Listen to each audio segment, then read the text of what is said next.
Hello and welcome to another video. So this video is going to be all about this swimming pool. So this swimming pool is 16 foot by 8 foot. So it's a pretty big pool. It's 13,500 litres, and what I'm going to be doing is setting it up as a fish tank to temporarily put my fish in while I do some work on another one of my tanks. It is much bigger than the actual tank that they're in already, so that's kind of fun. But if I were to buy one of the normal koi vats, it worked out about the same price as this. So I thought, why not just get a big swimming pool, and then when I'm done with it, I'll use it as a swimming pool. And anyway, so I also need a filter for this. I've tried it before with these tanks where I've not filtered them. It doesn't work for very long at all. So this time it's going to get a filter. I'm going to run it like a normal pond on a temporary basis. I'm sure it'll probably be up about 2 months, maybe 3. We'll see how we get on. But what I've been doing, so it's been up about a week now. I've been letting it come to temperature. I've put the cover on it, and I put a pump on it so it's got some circulation, and I've let the water warm up so that the fish can go straight into it without a temperature difference, because obviously tap water's quite cold when it comes out. And it's actually warmed up a lot better than I expected, I imagine, because of the black cover on top. And it's actually gone slightly murky, but I don't think that's too much of a problem. So this is a filter I've got. It is an Oase drum filter, and as you can see, there's a drum filter.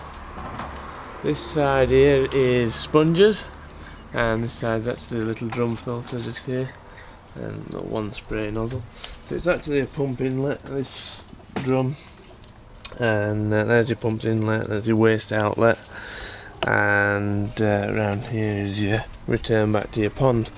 So I've kept it so high because obviously this needs to fall into the pond, and that's why it's up on there. And see, obviously it seems a bit of a funny thing to get a drum filter just for a temporary pond, but I got this quite cheap and I'm quite pleased that I found it. And it seemed like a good thing to get just what I wanted for this tank. It should keep it really nice and clean. So let's get it all set up and get some fish in it.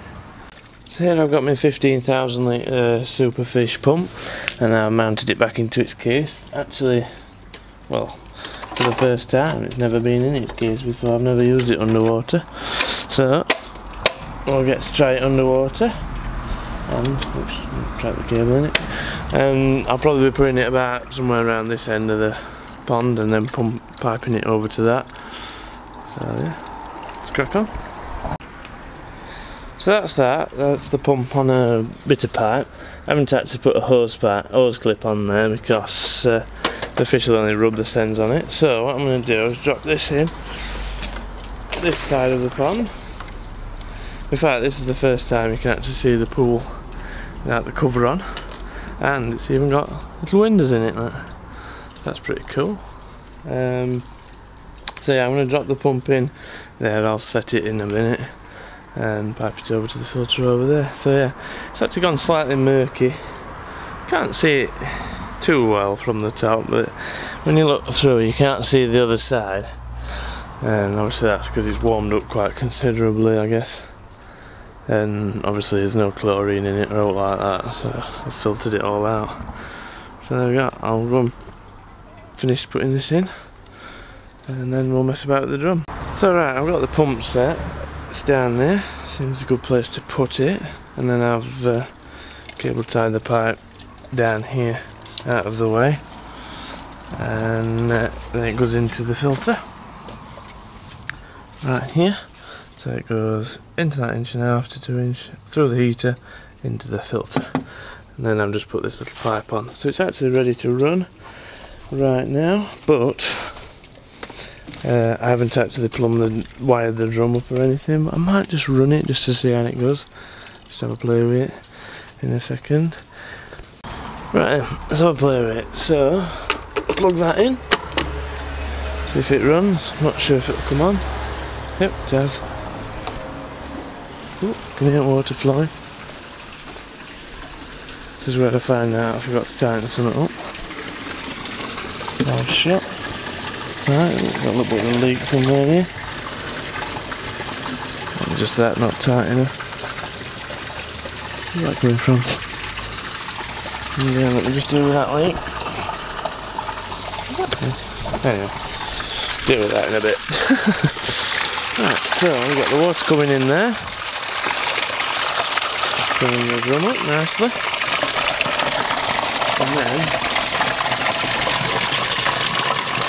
I think once the drum is full, it will overflow, I don't know, go underneath these sponges, I think. So you can see it filling up.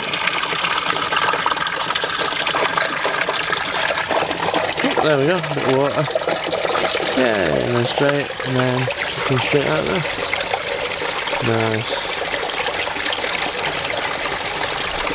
Quite a good flow rate though. Ought to be, I guess, for a 15,000 litre pump. And then, yeah, so that's how that works. And obviously the drum filter needs setting up now.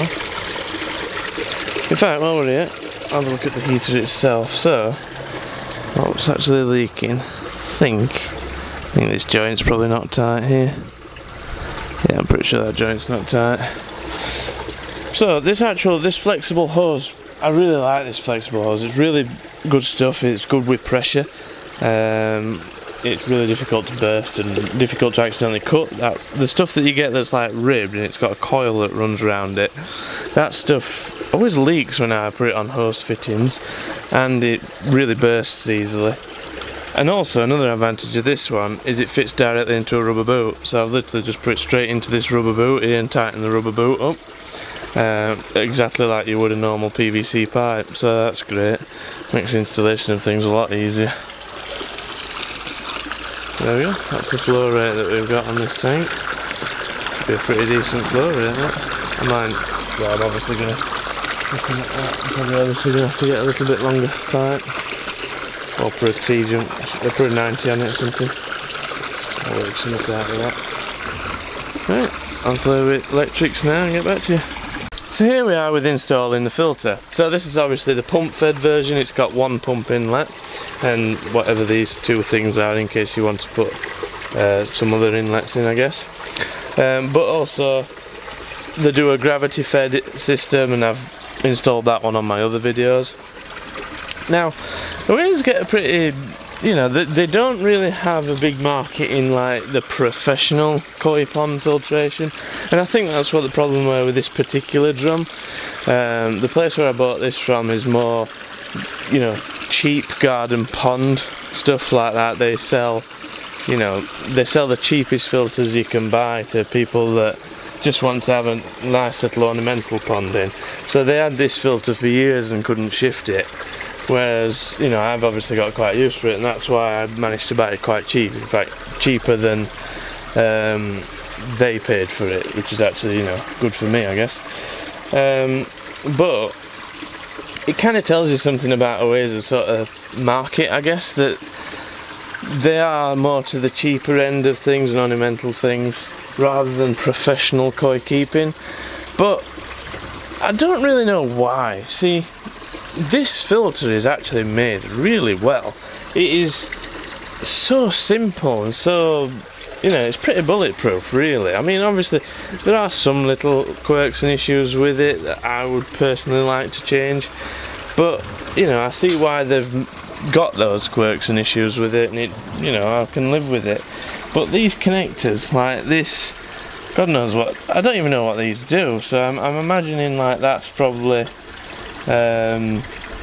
float switch or something like that, or these could be a float switch and temperature probes and your motor's power supply, I guess, something like that. You don't need to know what they do, because all you do is open the box, get your little unit like that. Oops. Let's see if I can do it with one hand while holding the camera, and then you literally just plug them in. So on the unit itself, you've got one of them, and then I can just put that, yeah, like that.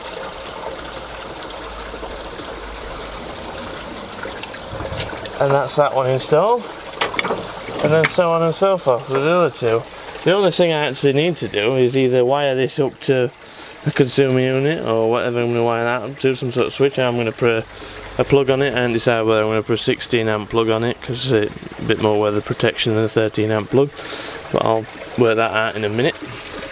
But that's literally all you need to do. All you need to do is plug it in. It's literally the simplest thing. So as soon as I've plugged that in, this filter's running. It's easy. It's like that. It's literally what I mean. On this pond, obviously, it's a little bit easier than a normal pond, but you know, it took me like an hour to put it all together. You just can't go wrong with that. Whereas, you know, with other drum filters, you need to know which, you know, I've got to cut the cables and put the cables to length and wire them in and make sure I know the polarity of the drum motor and all that stuff, so I don't get it wrong. This, you literally can't go wrong. I don't know why. I don't know why Oase drum filters aren't a bit more popular than they are. But obviously this is the smaller version. There's a big version, which is obviously the one I installed last time I installed an Oase drum filter. But yeah, quite like it. I couldn't be happier with it. For this pond, it is absolutely perfect. It's bulletproof. One of the issues in my other drum filters is if the pond's level dropped, the drummer gets stuck on, and that's why I always have a constant trickle into my main pond, so the pond's level's always perfect. Whereas this one, as long as the pump's in water, and that is fine, you can't go wrong. And even if the pump isn't in water and it's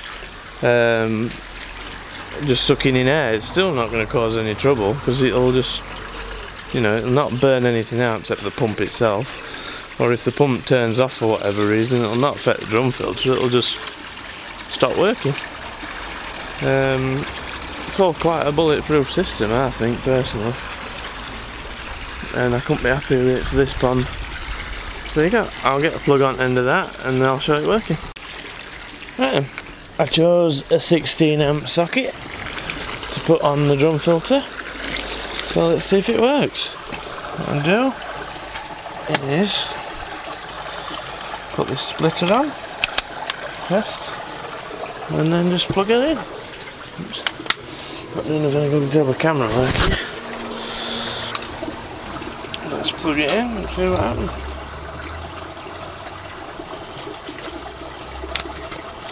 Yeah, she's got power. So let's have a look. Off. And we want on. Hold it down. On. Error 11.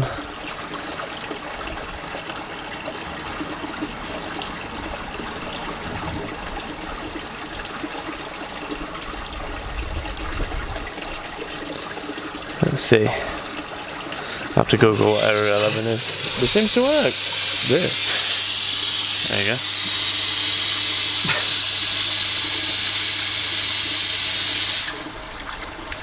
Whee! Oops. Sorry about that. Right, it's a good job that's waterproof, isn't it? So, let's find out what error 11 is, and then probably put something on there.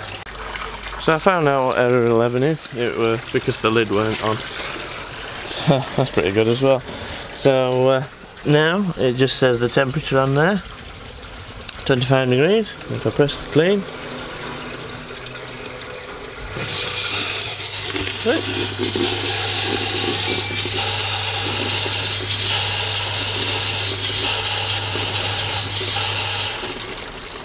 There we go. That's it, clean water, did I? Put it back in. So yeah, there we go. That's all you need to do to run a to plug an Oase filter in. Just basically plug it in and it works. And that's it while I'm here. Let's plug the heater in. Set the heater up. Oh no, 25 degrees is actually a bit warm. So what I want to do is show you the heater real quick. So obviously the lights are on. One means flow, the other means electric. I'll just turn that so it turns off. There we go. So the heater's off. Right. I'll just run that real quick. and see if it'll fall into my bucket. Yeah, it does.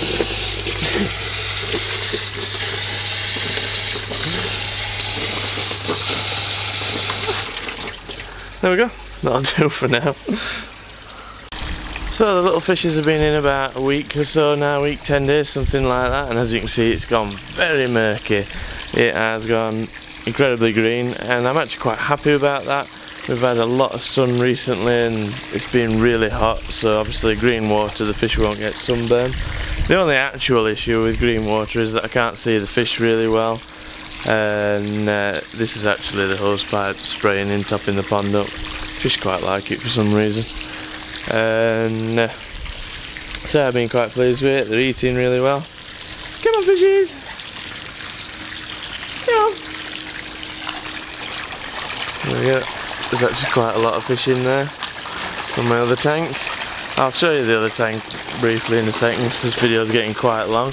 The drum filter's running great. I'm going to do another video on this drum filter because I want to talk about it a little bit more in depth. And I've basically just got it falling in there and then it runs down this pipe to a drain. And so let's just have a quick look at why these fish are actually in this tank. So this is my other tank that some of you might remember from one of my other videos when I installed it.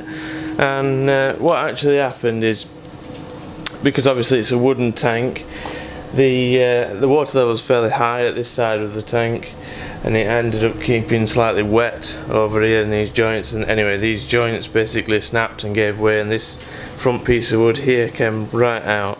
Thankfully it were held back by this, and the fiberglass is completely fine. There were no issues at all with the fiberglass. In fact, it was the fiberglass that's kept the pond together, but this joint and the same in that corner both came away and were bowing quite considerably.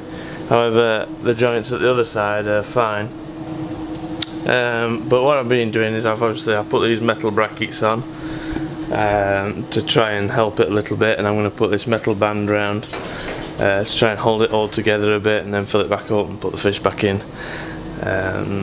So yeah, that's what happened to that. So there we go. If you like this video, then please like it. If you want to see more videos like this, then feel free to subscribe, and I shall be making a video on that drum filter shortly, hopefully. And also there's no UV light on this pond, that's why it's so green, and I'm going to keep it that way. Thank you for watching, I'll see you in the next video.